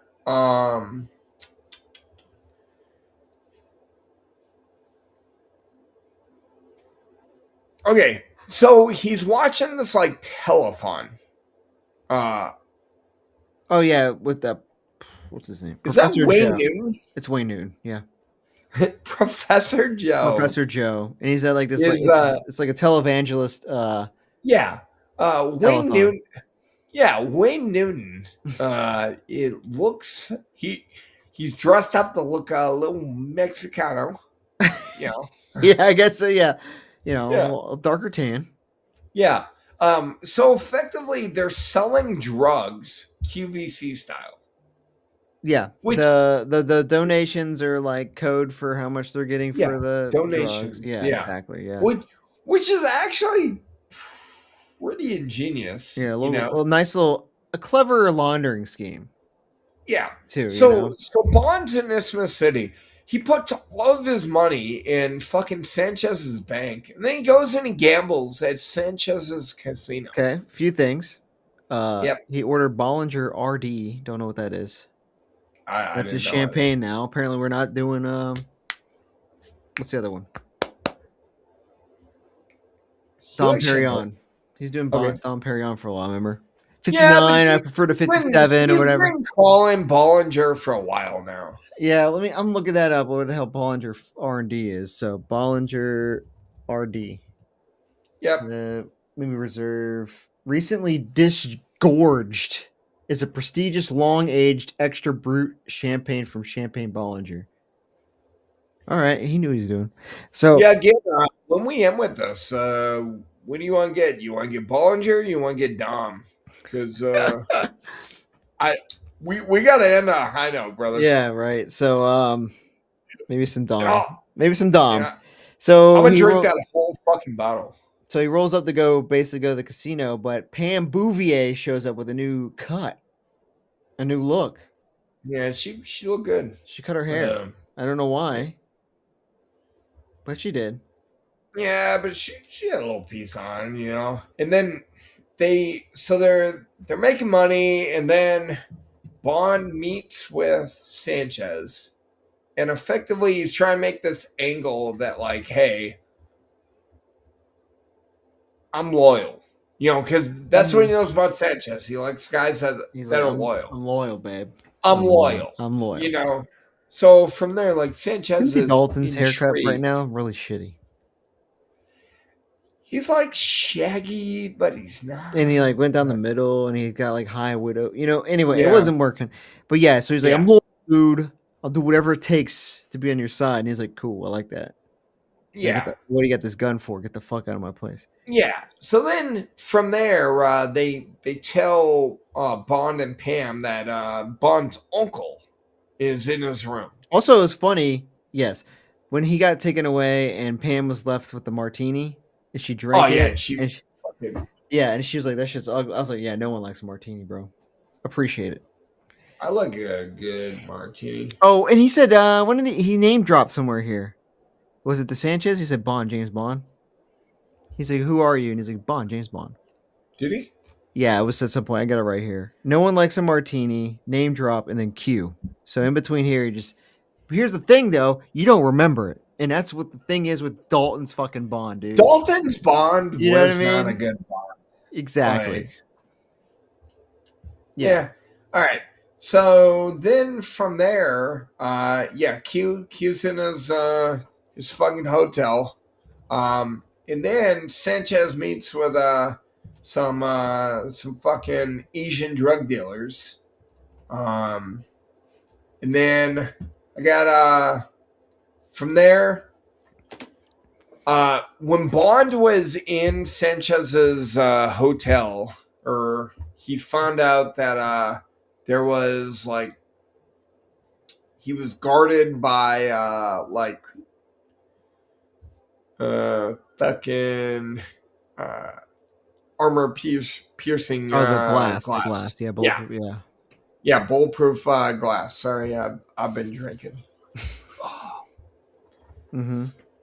And so Bond, one of the gadgets that Q gives him is a gun that only he can fire. Right. They perfected this in Skyfall. Anyway, so so Q, love Q. I love Q in this one. Q's pretty good in this one. He's 74. Yeah. Wow. So did you find it weird when Pam took the camera and it was like a laser beam thing, and she took the picture and it was like she was like weird, and it was like an X-ray of like the painting. It was an X-ray of them and the paint. Yeah. Mm-hmm. And she was like weird. Laser beam. Yeah, and she was like, "That's weird." And then they never talked about it again. I was like, "Okay." Yeah. What else was the gadget? There's another gadget. It was the cigarettes, the bomb, right? There was it was toothpaste and cigarettes for that's the latest in plastic explosives, James. Yeah. So Bond is going to use this toothpaste and cigarettes, and he's watching, he's watching Sanchez talk to these drug dealers, and then he goes to kill him. He does the explosive. And then he tries to shoot. He sees that Pam is talking to Heller, yeah. Which is another one of Sanchez's cronies. And then, Bond misses. And he doesn't kill Sanchez. Well, he misses because he gets attacked by the ninjas. Yep. He gets attacked by Shang Tsung. Yep. Bond is attacked by the way. ninjas. Rip, brother. And then, from there, Hong Kong and MI6 take them away. They're there. And then they all die. Yeah, pretty quick. Because Heller rolls in with a fucking tank. Yeah. And blows up. We find out that, what was the guy's name? Khan? One of the drug dealers was like Hong Kong Narcotics. Yeah. Shang Tsung. Just call him Shang Tsung. Yep. Mortal Kombat. And then the MI6 agent was going to take Bond back, and everyone's dead but Bond. So it makes Bond look like he was the good guy. Well, not good guy, but good guy to Sanchez. Yeah. Yeah. On his side. So Bond wakes up and he's in a palace. Yeah. And he's at Sanchez's palace. And then and then he talks to Lupe, and Lupe snakes him off the island. Yep. And then from there he goes back and very aggressive. He's very aggressive with Pam. Very aggressive. Yeah, like he's like, yeah, because he walks in and like she's just chilling with Uncle Q. Uncle He's Q. just like, I need to talk to you. And he fucking like throws her on the bed and he's got the fucking gun and he's like, what are you doing talking to Helen? Yeah. You know? Mm-hmm. Yeah. I don't know about you, but I had a boner in that scene. Like I could tell they wanted to fuck. Like, Okay. Oh, they wanted to fuck. You felt the tension. Okay. Mm-hmm. And Bolivar is like, Pam's like, hey, they got some Stinger missiles. Heller was gonna fucking sell them to me. You know, but then, you know, he backed out because he got scared because he's a pussy. He got scared around the time that you fucking try to shoot at Sanchez. Window. Yep. Yeah. It's like, okay. So then from there, they have this fucking Pam is now the pilot for bringing this yacht onto Isthmus Island. Yep. So she gets on the yacht, and then they're all like, a woman pilot, you know, like you're a captain, you're a woman, and then you're a woman, and then from there she just like fucking go. Well, you do it yourself, and she guns it, and she runs down, to the yacht. At the same time, though, Bond is framing Crest. Yeah, so what they did when Bond talks to Sanchez earlier, he effectively says, "Hey, people in your inner circle are diming you out." Mm-hmm. You know, so he's putting doubt in his mind. So then, effectively, Pam and Bond are framing Crest. So they put all this money back. You know, because Crest had talked to Sanchez and said, "Hey, I lost all this money." And then they put all this money in this like pressurized chamber. So Sanchez comes down with Crest and he sees all the money. And they put Crest in there and they kill Crest with pressure. With pressure. They put the pressure on him. Yeah. What did you think about that death? I don't know if it was the right expression, but I laughed. I thought it was funny. I just said balloon head. I was like, damn, dude. I was trying to figure out if it was scientifically possible, but and how quick he would have actually died. But I think he would have died a lot earlier. That's just me. But he's dead, and I felt kind of bad for Crest. He was a fucking creep ass dude, but he never did anything to cross the guy. He was loyal, and Bond's just like. And then for a guy who claims loyalty, this dude like flips on a dime when someone tells him someone, you know what I mean? Like, do you actually trust anybody? From here, Bond tells Pam and Q, like, hey, it's too dangerous. I work alone. Fucking leave. So then Bond sneaks back onto the island to pretend like he was like, sleeping. And Sanchez is, fucking like rolls in and is like, you were right. And then Bond puts more doubt in his mind. He's like, you think he's the only one? And then from there, Lupe comes in, fucking seduces Bond. Second back. Okay. Did you believe her? Or do you think there was some kind of ulterior motive? All right. Here's what I'm going to say. If I were Bond in that moment, Lupe's kind of hot. Like I get that, but I don't care. I don't care. I'd fuck Lupe. But it came out of nowhere, bro. There was no. I don't care. There was no like. It gets weird too because later on, like she's gonna say she loves him. Like I don't care. Yeah, I was like, what? I would have. It's like the Osprey song. Self-esteem. I may be dumb, but I'm not a dweeb. I'm just a sucker with low self-esteem. That's right. I would fuck Lupe.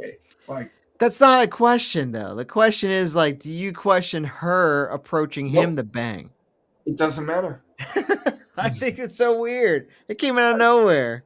Sure, I don't care. I also question that when she goes from there to talk to Q and Pam, I don't understand why Pam is so jealous.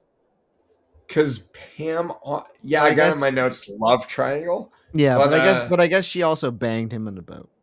yeah. I Okay, did think it was so great that Pam Q. is catching feelings for Bond, I said we and were all then Q with the eye roll when Lupe came up and said he slept in my bed last night, and then Q's like, "Oh, here we go." all right. So before we get to that, so when Lupe is talking to Bond when she's trying to seduce him, she says, because Bond's like, "I'm gonna take you home." Mm-hmm. She's like, "I've been trying to leave home for 15 years." She's 22.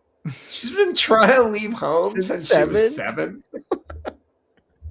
Yeah. Oh my god. All right. Last So then, night we already talked about he Lupe was with me. Okay. going to Pam, and then Pam's all look. I'm assume that Bond has a fucking 9-inch cock, and like these two girls are like catfighting over him. All right.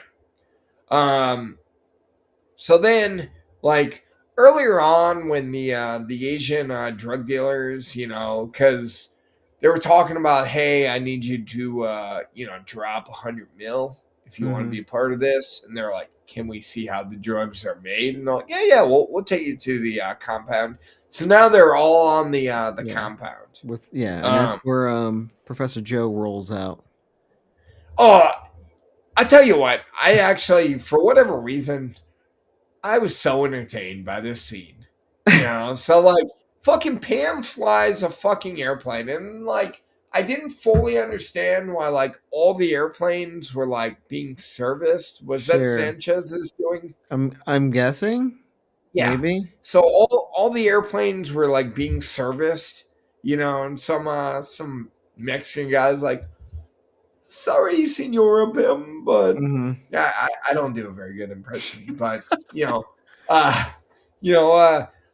these airplanes are no good. We do service. And then she like hijacked an airplane, lands in a field, and she rolls up to the compound. And she's like, "Hey, I want to see Professor Joe." And they're like, "He's busy."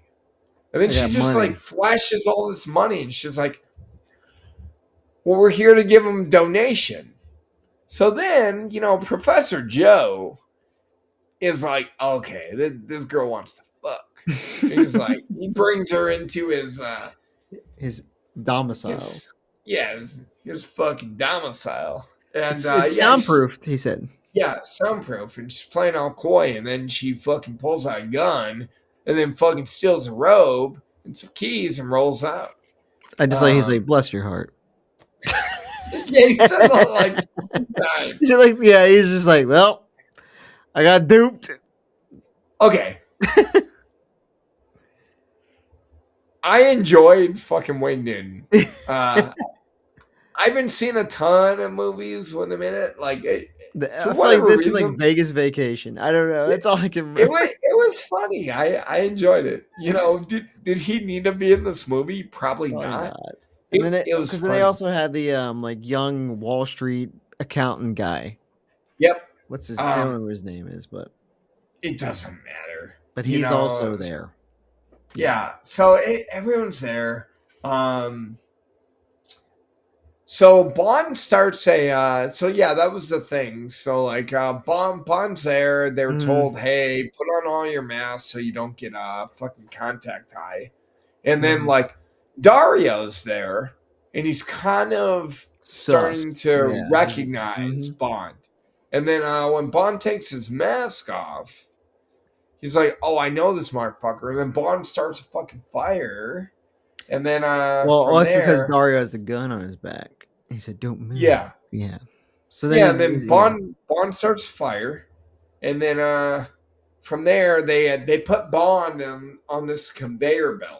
Mm-hmm. They're going to send him through the meat grinder, the cocaine grinder. Yeah, and Bond's trying to plead with Sanchez with other people.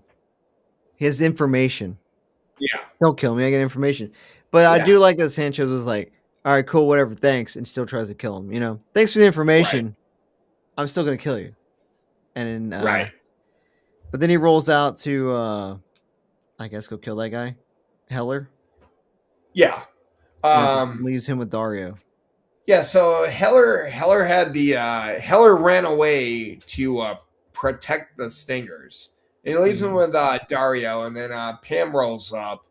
Dario ends up in the meat grinder, and Bond saved. And then from there, Heller dies from forklift through the chest. What a terrible way to die! And then thrown through a wall afterwards. Yeah, and then Bond escapes in the plane, and then he lands on a tanker. So yeah, let's back up a little bit. So during the compound visit, they fucking show off that they're hiding the cocaine and gasoline. Yeah, then they're able to pretty much extract it out. Yeah, that way it's not found in customs and stuff like that, which is kind of crazy, ingenious, I suppose. Yeah. So all Sanchez cares about is taking all of the money, all of the tankers. Just get the tankers out. I don't give a fuck about the fire. Fuck the compound. Yeah. And yeah, that Wall Street motherfucker is like, what do you mean, man? There's a lot of money in this compound. It's like I don't care. You know. And then from there, Bond ends up stealing one of these tankers. Okay. Yep. What do you think about the move where he evaded a Stinger missile, where he went sideways, kind of like what was it? Diamonds Are Forever. Diamonds Are Forever. I thought it was fucking stupid. Okay. Do you? Okay. Well, I want to talk about that later. Okay. So let's keep going. Do you want to talk about that one, or you want to talk about the wheelie he popped with it? All right.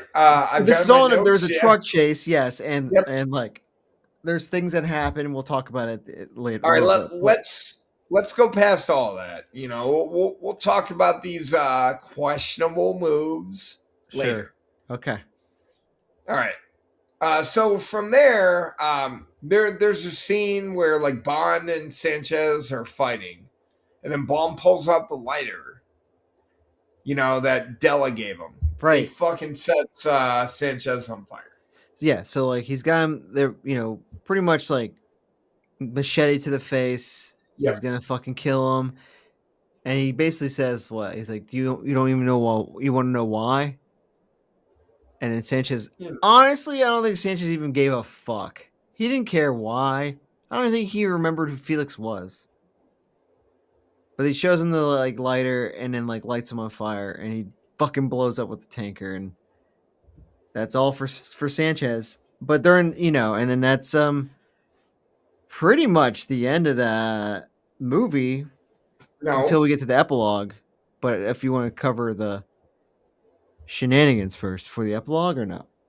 All right. So from there, it gets into this like Bond's like half making out with Lupe.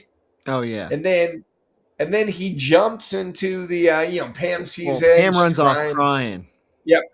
And Pam sees her. And then he tells the president of Isthmus, like, hey, I think you two, you and Lupe, will make a good couple. And he jumps into the water. And then him and Pam start fucking making out. And then, they say the same line that they did earlier, you know. And there's like a weird fish fountain. Yeah. You know. And it ends on this. I never figured out that fish thing. And then it ends with I didn't write down the song, but enjoyable R&B song. Yeah, they show Q, who's just like, what a silly bastard. I'm gonna drink this drink though. So fucking Bond picks Pam. He loves Pam. Her. Yep. Until Natalia. Anyway, no. Different Bond. Different Bond. Yeah, it's okay. So, and that's the end of License to Kill. Yeah, so you want to ask? You were asking me about the Willie scene and the fucking So yeah, uh, there's this. They yeah, decided. So funny thing about this one, there's no car chase. There's no car really in this one. I yeah, found it odd after they gave him the new Aston Martin in the last one right. for him to have no car. But maybe it's because he's gone rogue. He doesn't have anything that's given to him. I always felt like the Aston was like his. Like I know it's MI6's car, but I feel like it's his. You know what I mean? Like you're on You leave, know, you do what you want with it.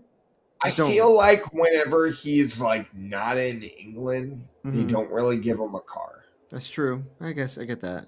You know, So there's no um, cars, there's no car chase. They decided to do this massive tanker chase with all all the right. So gasoline and stuff, the let's drugs in talk it. about this questionable, Sure. truck moves, and we'll talk about the whole movie. All right. So there were like two like themes that were kind of fighting each other. Sure. One,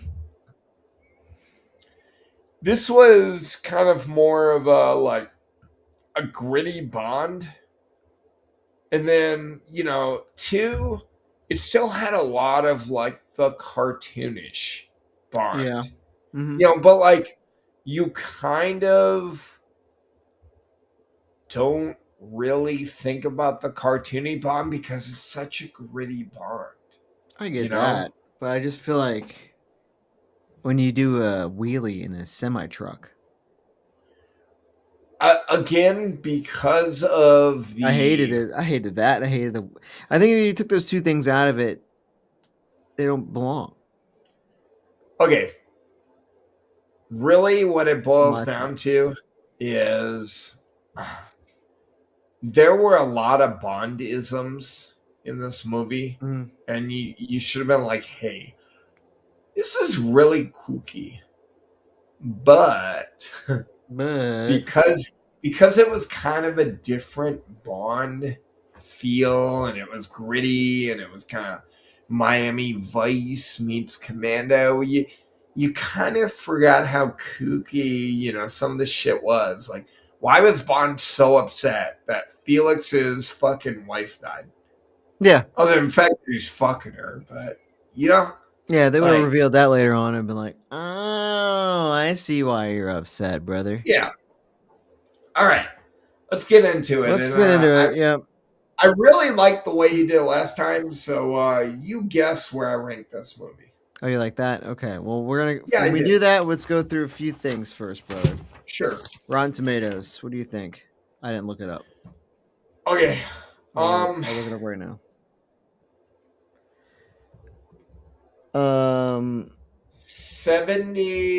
78. You want that critics or is that Critic.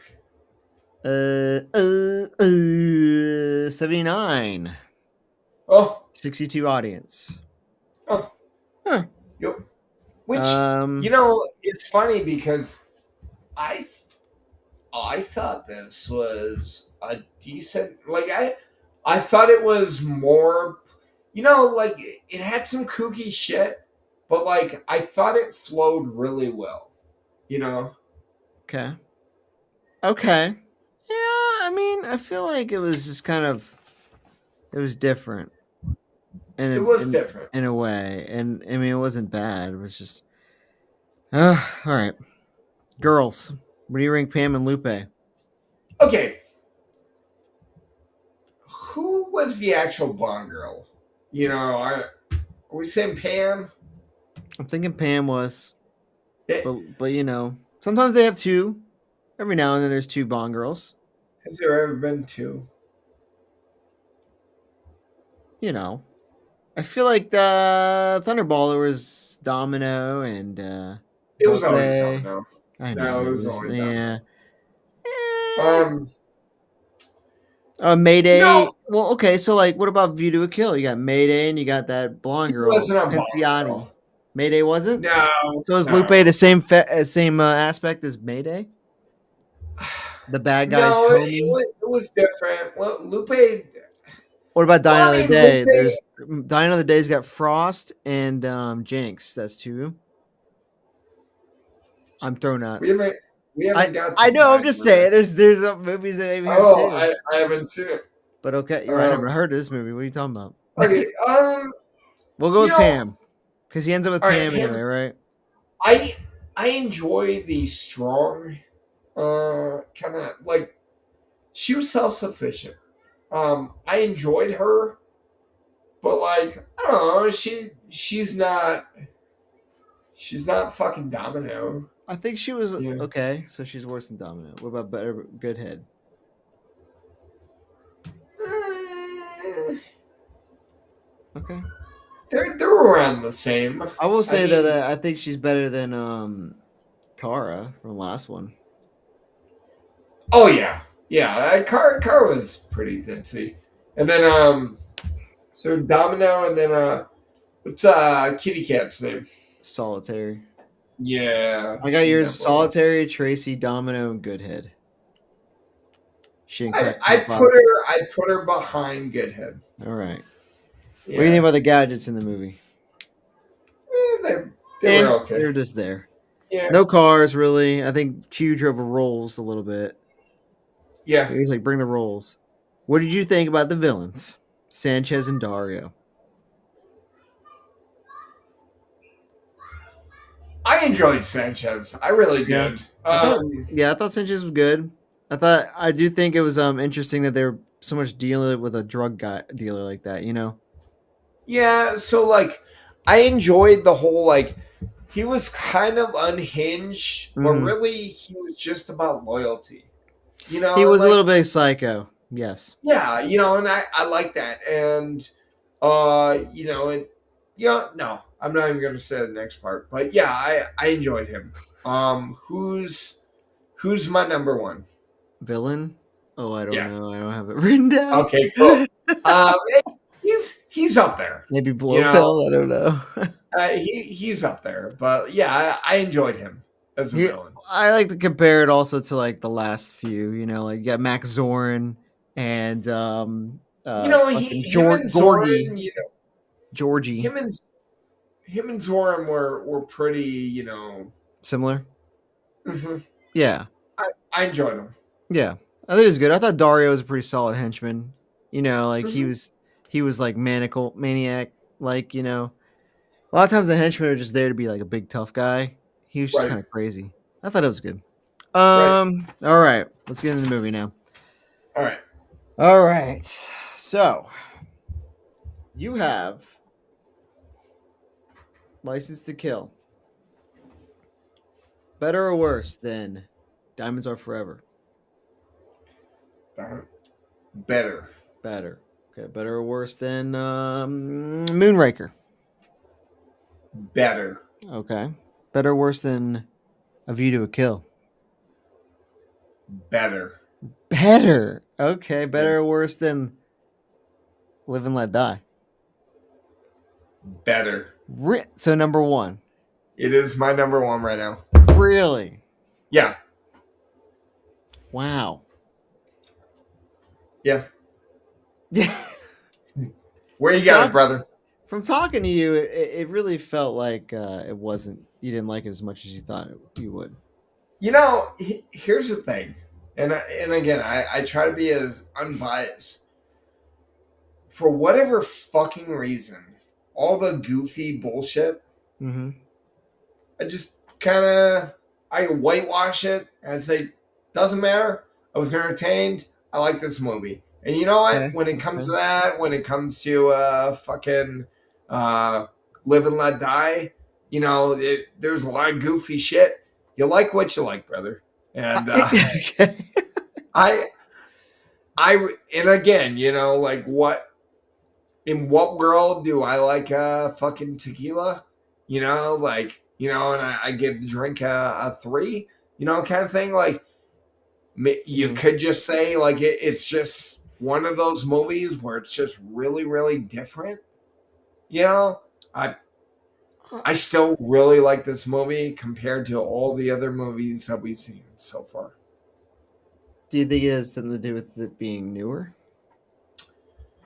So kind of like a recency bias. Well, not necessarily a recency bias, but like You'd like to think newer production of values up, right? Better qual, Yeah, more. like I would say, you're not getting into these like goofy, like really cheesy, like explosion scenes Mm, and shit like that. But like, I don't know. At the whole time, like the movie flowed pretty well for me. Um, okay. and again, it it wasn't what I remembered it was, but I still liked it, so much, which I feel like So stands on its own. much. Okay. So much. Now, I'll be real, like, spoiler, like, this will not end is my number one. Like, I already know. You know what you know. You Yeah, but know? right now I'm looking at it possibly being top three, possibly top three You really think that? for you. I mean, we'll see. We'll see. we'll see. We'll see. Not for me. It's not very low. I think I have it just above A View to a Kill. Okay. So 5. Five? Okay. So, Better than every Roger Moore. I yeah. just don't like Roger Moore though. Yeah. But I think it's hard to me. It's hard to get through the. And for whatever reason, you like classic Bond more than I do. I like Uh, Connery. Yeah. yeah, and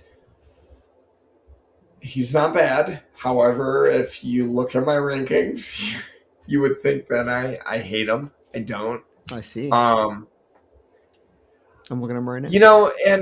and that's the thing. Like maybe like I'm looking at Dalton. I'm looking at Lazenby, and I'm like, if only we had a couple more. If But do you think if we had a couple more, it would ruin what they do? I don't know because here's the thing. Um, when I first went into this, I thought that Timothy Dalton was one of my higher bonds, and I didn't remember how mid Mm, the Living Daylights was. yeah.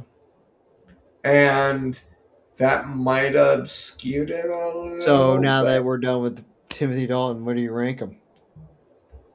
Where do I rank him? Yeah, I mean, we're done with him. You got to rank him. It was quick and painless, right? I'm not ready. Okay. We'll we'll do that. We'll rank all of them after we're done with this when we do our wrap up. All right. But obviously, this is number one, and Living Daylights is number two. But Number uh, 2. a Living Daylights Oh, what do you mean? of the two films. Oh yeah. I was talking. I guess bonds together. You're right. Um, We'll do that later. yeah, I we'll see. Um, All right. but yeah, I did like this movie. It I've only watched it twice. Maybe when I'm older, I will go back and I will watch every Bond movie from the different Bonds. Maybe yeah, I'll even throw in Lazenby, but I'll go back and I'll watch. I think Goldfinger was my highest Connery Bond, and I'll watch Thunderball. that. I'll watch Live and Let Die. I'll watch Honor Majesties. I'll watch this, and then I'll watch the best from Craig and from Brosnan, and I'll go from there. But yeah, I'm entertained. So, but yeah, I mean, it's good. it is it's a little bittersweet because I definitely feel like we're definitely ending on a high. You had it as number 5. I have it as number 1, and we're definitely ending on a high, which we did end. Well, we ended on a high, kind of, with Roger Moore, and Lazenby only had 1. Connery, we did not end on a high. True. And we ended with him twice, and both of them were. That's true, yeah. But I felt like, oh man, there was at least another film, if not 2, for Dalton, and we'll never know. Yeah, we'll never know. That's on the production team's fault there. Yeah, but we Gin and Sofa will return with GoldenEye. GoldenEye. And with that, Gin and Sofa out.